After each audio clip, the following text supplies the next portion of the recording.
अस्सलाम वालेकुम, कैसे हैं आप सब लोग? ठीक हैं, उम्मीद करता हूँ सब लोग ठीक होंगे। तो जी, अब आपसे जो कमिटमेंट किया ना हमने, इंशाल्लाह उसे फुलफिल करेंगे। जब तक टर्की इस्तांबुल में हूँ, इंशाल्लाह पूरी कोशिश होगी डेली व्लॉग अपलोड करूँ, डेली। क्योंकि देखिए, मैं अपनी कमिटमेंट पे पूरा उतरा हूँ। एक मैंने कल किया और एक मैंने आज कर दिया अपलोड। तो इंशाल्लाह ये जो अब व्लॉग बन रही है, इंशाल्लाह कल मैं अपलोड करूँगा। तो सबसे पहले आप सब जितने भी नए आने वाले हमारे फैमिली मेम्बर्स हैं, जिन्होंने रिसेंटली भी हमारी यूट्यूब फैमिली को ज्वाइन किया, उन सबको हम तहे दिल से वेलकम करते हैं। और जिन लोगों ने अभी तक हमारे चैनल को सब्सक्राइब नहीं किया, उन सबसे मेरी गुजारिश है कि हमारे चैनल को ज़रूर सब्सक्राइब कर लीजिए और बेल आइकन को भी ज़रूर प्रेस कर दीजिए, ताकि आने वाली वीडियोज़ के नोटिफिकेशन आपको बर वक्त मिलते रहें। चलते हैं और अपनी आज की वीडियो का प्रॉपरली आगाज़ करते हैं और आपको बताते हैं कि आज की वीडियो कितनी इंफॉर्मेटिव है।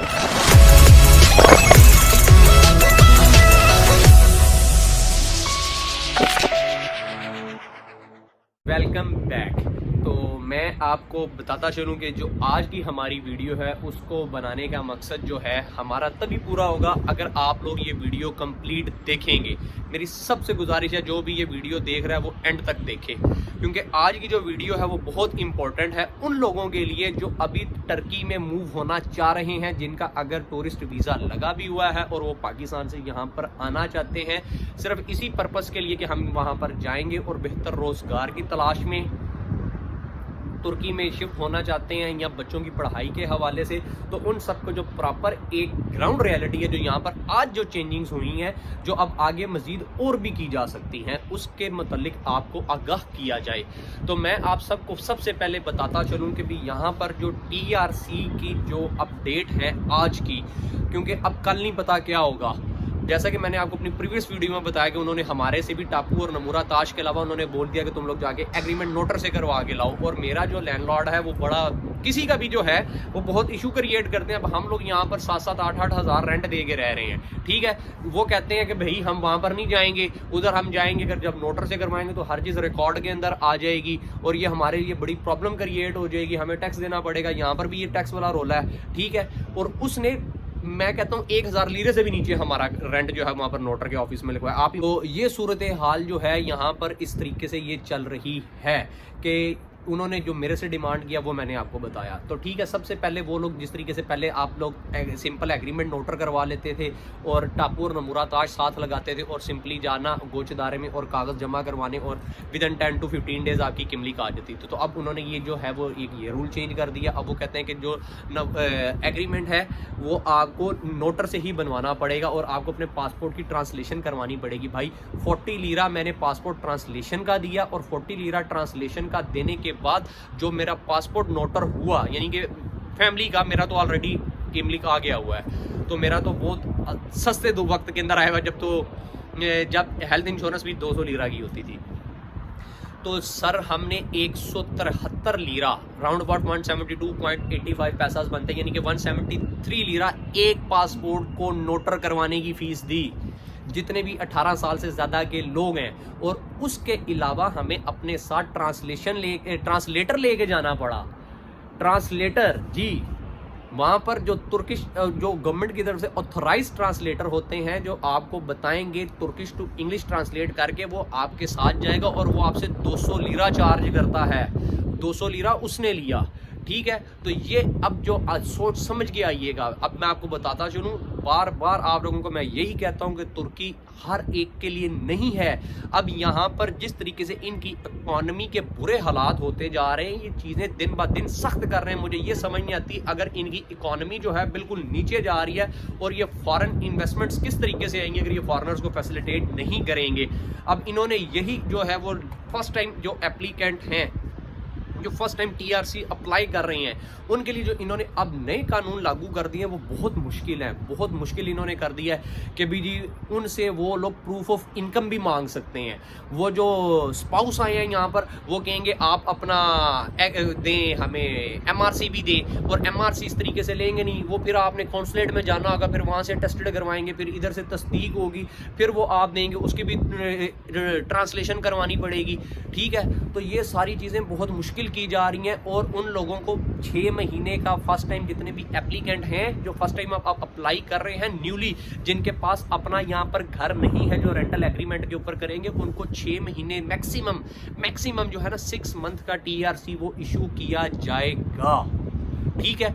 और मे बी उसके अंदर वो उन्होंने ये शिक लगा दिया कि जी हम आपसे प्रूफ ऑफ इनकम मांग सकते हैं, हमें पाकिस्तान से बैक होम से वो अपनी स्टेटमेंट देनी पड़ेगी कि हमारे पास फंड्स किधर से आ रहे हैं यहाँ पर रहने के लिए, क्योंकि यहाँ पर हम काम तो कर नहीं सकते, प्रॉपर्टी हमारी है नहीं। तो उन्होंने कहा ना गुजर बसर किस तरीके से करेंगे, वहाँ से मांगेंगे। अगर वो कहते हैं आपके पास तुर्की के अंदर अकाउंट ओपन है तो तुर्किश अकाउंट, बैंक अकाउंट के अंदर 38,000 तुर्किश लीरा होना चाहिए, 38,000 तुर्किश लीरा। ठीक है। या अगर पाकिस्तानी बैंक की अगर आप स्टेटमेंट देते हैं तो 38,000 तुर्किश लीरा के इक्विवेलेंट उतने पैसे उस बैंक अकाउंट में भी मौजूद होने चाहिए जो ये आपसे डिमांड करें, तो वो आपको यहाँ पर बैंक स्टेटमेंट अब देनी पड़ेगी। यानी कि इस तरीके के इन्होंने और ये कानून लागू किए, और ये हवा के अंदर बातें नहीं है, कितने लोग हैं जिनसे उन्होंने डिमांड भी कर चुके हैं। ये चीज़ है भाई। मैं इसीलिए डे 1 से आप लोगों को कहता हूँ, जब से मैंने YouTube पे वीडियो बनानी शुरू की है, कि भाई तुर्की हर किसी के लिए नहीं है, तुर्की हर किसी के लिए नहीं है। यहाँ पर आके आप अपनी कॉस्ट बढ़ाएंगे अगर आप ये सोच के यहाँ पर आ रहे हैं कि आप यहाँ पर जो है जॉब करेंगे और आप ये चीज़ों को मीट कर लेंगे। खुदारा मैं आपको बार बार बताता चलूँ कि भी डे बाय डे ये लोग सख्तियाँ करेंगे, क्योंकि भाई यहाँ पर इतना ज़्यादा फ्लो हो चुका हुआ था TRC लेने वालों का जिसकी कोई हद नहीं, और अब बिल्कुल ठप, बहुत कम हो गया। और जो मालिक मकान है वो साथ जाने को वहाँ पर एग्री नहीं है, क्योंकि मोस्टली यहाँ पर लोग जितने भी अच्छी सोसाइटीज़ के अंदर हैं, जितने भी अच्छी सोसाइटीज़ के अंदर अपार्टमेंट्स हैं जो रेंटेड हुए हैं, जो लोगों ने रेंट पे लिए हुए हैं, उनके जो मालिकान हैं वो मोस्टली आउट ऑफ कंट्रीज़ हैं या आउट ऑफ सिटीज़ हैं। उन्होंने यहाँ पे इन्वेस्टमेंट्स की हुई और अपने रियल एस्टेट एजेंट को या अपने लॉयर्स को उन्होंने जो है वो पावर ऑफ अटर्नीज दी हुई है कि वो हमारे बिहाफ के ऊपर रेंटल एग्रीमेंट वगैरह कर सकते हैं। तो ये बड़ा इशू यहाँ पर एक है। वो अब आज जब मैं नोटर पे गया हूँ तो बस आप पूछे ही ना, बिल्कुल जो है ना वहाँ पर इस चीज़ के बारे में कॉम्प्रोमाइज़ नहीं किया जा रहा। वो कहते हैं मालिक को साथ लेके आए। ठीक है। अब मैं आपको अपने इधर बिलक दूजू के नोटर की बात कर रहा हूँ, बाकी किसी और इलाके का मुझे नहीं पता, उसके बारे में मैं बात नहीं कर रहा। और जो मैंने आपको बताया है कि अब जो है ना नए लेने वालों को जिन्होंने प्रॉपर्टी नहीं ली, तो उनके लिए ये जो है ना ये बड़ा जो है ना मसला क्रिएट होगा कि स्पाउस वाले से वो MRC मांगेंगे। ठीक है। और 6 महीने बाद की वो आपसे रीज़न मांगेंगे भी आप यहाँ पर 6 महीने से ज़्यादा क्यों रहना चाहते हैं, कि भी अब फिर यहाँ पर ये बड़ा जो है ना मसला जो बनेगा। जो लोग यहाँ पर बेचारे रहते थे, जॉब्स वगैरह करते थे, या लोगों ने छोटा मोटा बिजनेस स्टार्ट किया हुआ था, तो ये बड़ा इशू एक हो जाएगा। यानी कि जेन्युइन जिस बंदे ने भी यहाँ पर रहना होगा, फिर वो यहाँ पर घर लेके अपना ख़रीद के रहेगा। एक ऑप्शन यही बचती है। तो इसके अंदर भी उन्होंने एक और अमाइंडमेंट किया कि एक घर के कॉन्ट्रैक्ट पे 6 से ज़्यादा बंदे नहीं हो सकते। तो यहाँ पर इन्होंने इसके अंदर जो यहाँ पर लोकल मालिकान है ना, उनको भी इन्होंने बांधा है इसमें। डेफिनेटली उनको भी यही तकलीफ है, क्योंकि पहले वो लोग क्या करते थे, एक कॉन्ट्रैक्ट आपके साथ कर दिया, एक मेरे साथ कर लिया। वो कौन सा नोटर में जाके वो रजिस्टर्ड होता था, या इस तरीके से जिस तरीके से अब हो रहा है इस तरीके से होता था। सिंपली एक पेपर के ऊपर मैनुअली लिखा जाता था कि भाई ये तलहा इसने हमारे से ये घर रेंट पे लिया 1 साल के लिए, तो मैं नोटर में जाता था, पासपोर्ट दिखाता था और वो स्टैम्प करके नोटर करके मेरे हाथ में दे देते थे। इसी तरीके से XYZ किसी को भी वो कर दे, वो कह रही है फलाम मोहम्मद अली साहब हैं, इन्होंने हमारे से 1 साल के लिए लिया, वही घर एक मेरे नाम पे भी कॉन्ट्रैक्ट इशू हुआ है और 2 बंदों के और के नाम पे भी हुआ है। तो इस तरीके से भी ये सिस्टम चल पड़ा था। जो टापू यहाँ पे लिटरली बिकते थे 2500 2-2 हज़ार लीरा में। जिधर कोई फंस गया उधर वो टापू जो है ना इस तरीके से दे देते थे, पर पर्सन चार्ज करते थे। तो ये भी एक जो है इनकी अपनी ये चोर बाजारी ख़त्म होगी। अब ये इस तरीके से ये नहीं कर सकते। जब एक हाउस एड्रेस वहाँ पर रजिस्टर हो जाएगा प्रॉपरली नोटर के अंदर, जब मैं एक एग्रीमेंट लेके नोटर करवाने जाऊँगा, वो कहेंगे मामा तू किधर आ रहा है, ये घर तो 1 साल के लिए जो है वो रेंट आउट हो गया हुआ, हमारे पास ये रिकॉर्ड है। तो इसके अंदर इन लोगों की भी बड़ी तकलीफ है। इस वजह से भी ये लोग जो है वो नोटर के ऑफिस में नहीं जाएंगे आप लोगों के साथ। तो मेरी अब आप सबसे यही गुजारिश है कि भाई जो भी यहाँ पर अब नया घर लें, मैक्सिमम 6 महीने के वो कॉन्ट्रैक्ट कर लें आप, ठीक है। तो उसमें मालिक से पहले बात करें, पैसे देने से पहले बात करें। जो भी आपका रियल एस्टेट एजेंट है, जिस भी आप इमलाकची के थ्रू आप जो है यहाँ पर रेंट पे घर ले रहे हैं, आप उससे पहले बात करें कि भाई मेरे नाम पर जैसे ही एग्रीमेंट होगा नोटर के अंदर, नोटर वाला एग्रीमेंट होगा, तो मैं आपको तब पैसे पे करूंगा। उससे पहले आप लोग किसी को भी यहाँ पर पैसे पे ना कीजिए। ये मैं आपको बता रहा हूँ, आपने इसी के ऊपर अब अमल करना है। इस चीज़ के ऊपर, इस बात को आपने आई गई नहीं करनी। मेरी आप सबसे यही गुजारिश है कि भी जब आपने पैसे दे देने हैं, पैसे लेने के बाद किसी के दोस्त नहीं बनते।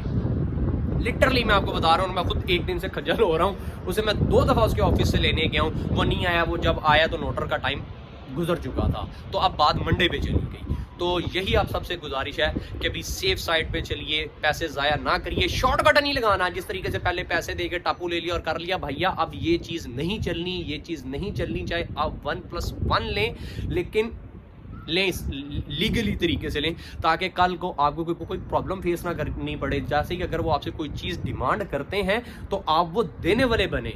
ये ना हो वो आप किसी और के थ्रू जाके करवा लें और उसका टापू ना हो, नमूरा ताश ना हो, फिर वो कहें जी मालिक से वो भी लेके आएँ। और ये चीज़ सोच के आइएगा कि भाई 38,000 तुर्किश लीरे के इक्वलेंट पीछे अमाउंट अब छोड़ के आना अपने बैंक अकाउंट में। अगर वो मांग लें तो भाई वो फिर देनी पड़ेगी, उसके अलावा कोई चारा नहीं है। और ये चीज़ की इनसे बईद नहीं की जाती कि भाई ये नहीं मांगेंगे, ये कुछ भी कर सकते हैं। ये ओवरनाइट अगर ये सारी चीज़ों के रूल जो हैं वो अप्लाई हो सकते हैं, तो ये चीज़ें भी हो सकती हैं।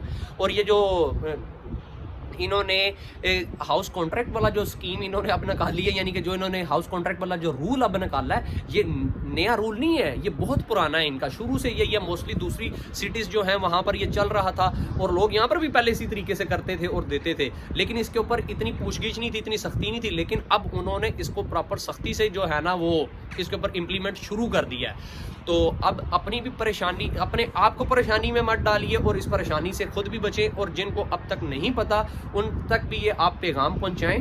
उस तरह का कोई भी काम मत कीजिए जिससे आप परेशान हो, ठीक है। सारी चीज़ें प्रॉपर कीजिए और तब यहाँ पर आएँ, प्रॉपर फीडबैक लेके, प्रॉपर अपना होमवर्क करके फिर आइए। मैं आप सबसे बारहा रिक्वेस्ट कर रहा हूँ कि अगर इधर आप जॉब की गरज से आ रहे हैं और इस तरीके से आ रहे हैं कि बस यहीं पर जाना और कोई चीज़ देखनी और करनी, तो फिर ना आइए, यहाँ पर आप कोई फ़ायदा नहीं है। आप लोग बोलेंगे कि खुद यहाँ पर बैठा और हमें रोक रहा है, तो भाई मैं आपको रियलिटी बता रहा हूँ। तो ये जो चीज़ है आपको बताने का मकसद ही यही है और आपको गाइड करने का मकसद ही यही है कि भाई जो नए आने वाले हैं उनको बहुत ज़्यादा प्रॉब्लम यहाँ पर फेस करनी पड़ेगी। अगर वो ये सोच के आ रहे हैं कि भाई इस तरीके से जाके चीज़ें मैनेज कर लेंगे, तो मैनेज बिल्कुल नहीं होनी। मैं आपको बिल्कुल रियलिटी बता रहा हूँ। कोई बंदा आपको कहे जी कोई मसला नहीं है, देखी जाएगी, कर लेंगे, ये वो सब कुछ झूठ है। यहाँ पर कोई भी किसी भी लेवल के ऊपर जाके चीज़ें नहीं मैनेज कर सकता, ना देख सकता है। इनका बिल्कुल जो सिस्टम है वो इसके ऊपर अब कंप्रोमाइज़ नहीं कर रहा कि चले पाकिस्तान में तो बंदा या किसी ये एशिया के अंदर बंदा पैसे दे के काम चल जाता है, लेकिन यहाँ पर नहीं चलना, क्योंकि आपको जुबान नहीं आती। अगर आपको जुबान आती हो ना, तब यहाँ पर कोई सिस्टम बंदा चला भी ले, तो नए आने वाले बंदे के लिए बड़ी जो है ना मसले मसाइल यहाँ पर खड़े हो जाएंगे। भाई ना आइए जब तक ये पॉलिसीज चेंज नहीं होती, 1-2 महीने सब्र कर लें तब आए। नहीं तो आप वहाँ से 1-1.5 लाख की टिकट भी लेके आएंगे, यहाँ पर आके कितने पैसे भी लगाएंगे और एंड में फिर डिसअपॉइंटमेंट। अगर तो भाई घर लेने की कैपेसिटी है तो तब आओ। उन्होंने वाजिया तौर पर अनाउंस कर दिया 6 महीने की मैक्सिमम मिलेगी, आगे वही टिकेगा जो यहाँ पर सॉलिड प्रॉपर रीज़न दे सकेगा। यानी कि इसमें सबसे जो बेहतरीन हल निकलता है वो यही निकलता है कि भाई यहाँ पर घर खरीदो, घर नहीं खरीदना फिर प्रॉपर कोई बिजनेस करोगे। और अब ये उस तरीके से बिजनेस भी नहीं करने देंगे जिस तरीके से पहले कंपनियां हम लोग रजिस्टर्ड करवा लेते थे घरों के एड्रेस के ऊपर और कागजों के अंदर कंपनी है और बस चल रही है, वो चीज़ भी नहीं है। अगर अब ये इसके अंदर इतनी चेंजिंग्स लेके आ रहे हैं तो अब ये दूसरी तरफ भी चेंजिंग्स लेके आएंगे। तो आज की वीडियो बनाने का मकसद ये था, आप सबको जो है वो अवेयरनेस दीजिए और आपको गाइड किया जाए। इंशाल्लाह जो है फर्दर जो है अब देखते हैं कल क्या चेंजिंग्स आती हैं, क्योंकि अब फिर इंशाल्लाह नेक्स्ट आपको बताएंगे। अगर आपको वीडियो इन्फॉर्मेटिव और अच्छी लगी हो तो मेरी आप सबसे गुजारिश है कि बेल आइकन को भी ज़रूर प्रेस कर दीजिए और चैनल को भी सब्सक्राइब कर दीजिए और वीडियो को लाइक भी कीजिए और शेयर भी कीजिए, ताकि जो लोग आने चाहते हैं यहाँ पर उन तक भी जो है ना ये हमारी वीडियोस के तवज्जुह से उन तक भी ये इन्फॉर्मेशन जो है वो पहुँच जाए और फ़ायदा हो। मेरी आप सबसे एंड में फिर यही आप सबसे गुजारिश है और रिक्वेस्ट है कि भैया सोच समझ के आइए। अगर अब यहाँ पर इतने पैसे लगा के फैमिली यहाँ पर आती है, 8-10 लाख रुपया लग जाता है, तो आगे भी कुछ ना बने और पैसे 8-10 लाख भी ज़ाया कर दें तो यार वो फिर बड़े दुख की बात है यार। मैं आप सब के लिए, जो भी मेरी वीडियोस देखते हैं, जो मेरे व्यूवर्स हैं, मेरे सब्सक्राइबर हैं, मेरी यूट्यूब फैमिली है, तो यार मैं मेरा बीइंग अ मुस्लिम मेरा जो है रिलीजियस ऑब्लिगेशन है कि मैं आपको प्रॉपरली राइट वे में गाइड करूं। ये नहीं कभी आज और ही कोई गल नहीं देखी जाएगी, चीज़ां बदल जानी है यार, जब बदलेंगी ना तब देखी जाएगी भाई। अभी तो सिर्फ वीज़ा लगा हुआ 20-22 हज़ार रुपये ज़ाया होगा ना, उसका दुख नहीं है, लेकिन जो इतने पैसे लगा के यहाँ पर आ जाओगे, जब वो ज़ाया जाएंगे और प्लस इतनी जलालत लोगे तो उस चीज़ का दुख होगा भाई। तो अभी थोड़ा वेट कीजिए, अभी एक दफ़ा देख लें ऊँट किस करवट बैठता है, कि पॉलिसीज़ किस तरफ जाती हैं, कितनी अमेंडमेंट्स होती हैं, तो इंशाल्लाह फिर जो है फर्दर कोई डिसीजन लीजिएगा। तो तब तक के लिए मुझे इजाज़त दीजिए, अपना ख्याल रखिए और मुझे अपनी दुआओं में याद रखिए। मिलते हैं इंशाल्लाह नेक्स्ट व्लॉग में नई इंफॉर्मेटिव वीडियो के साथ, तब तक के लिए अल्लाह हाफिज़।